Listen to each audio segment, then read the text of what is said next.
जय श्री राम, जय श्री कृष्ण, हर हर महादेव। आज का विषय वस्तु है सत्य की महिमा। जी, आज का विषय वस्तु है सत्य की महिमा।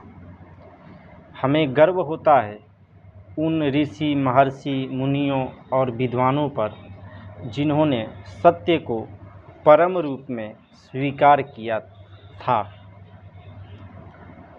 भगवान विष्णु को सृष्टि का मूल ईश्वर माना गया है। इन्हें नारायण भी कहा जाता है।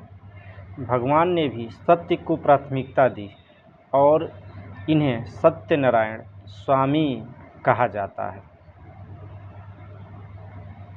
देवादिदेव महादेव के तो सूर, असुर, मानव, भूत, प्रेत, बैताल, राजा, फकीर, अघड़ सब फैन होते हैं।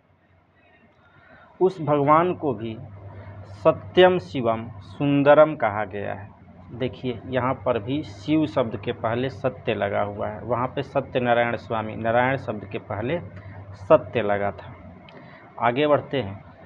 मुरलीधर भगवान श्री कृष्ण ने उस गीता की रचना किया जिसका साक्षी मान करके न्यायालय में सत्य का प्रमाण दिया जाता है।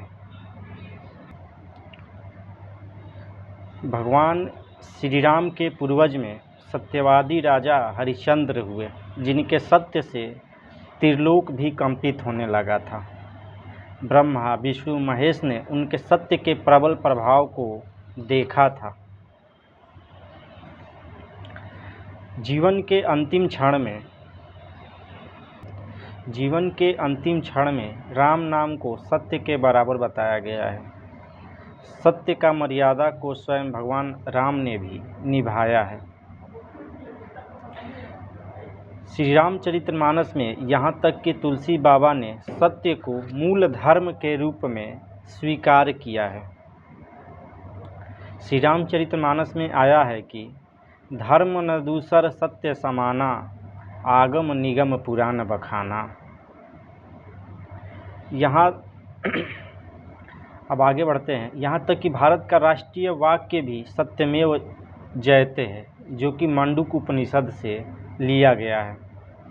सत्य को हमने राष्ट्रीयता के तौर पर स्वीकार किया है।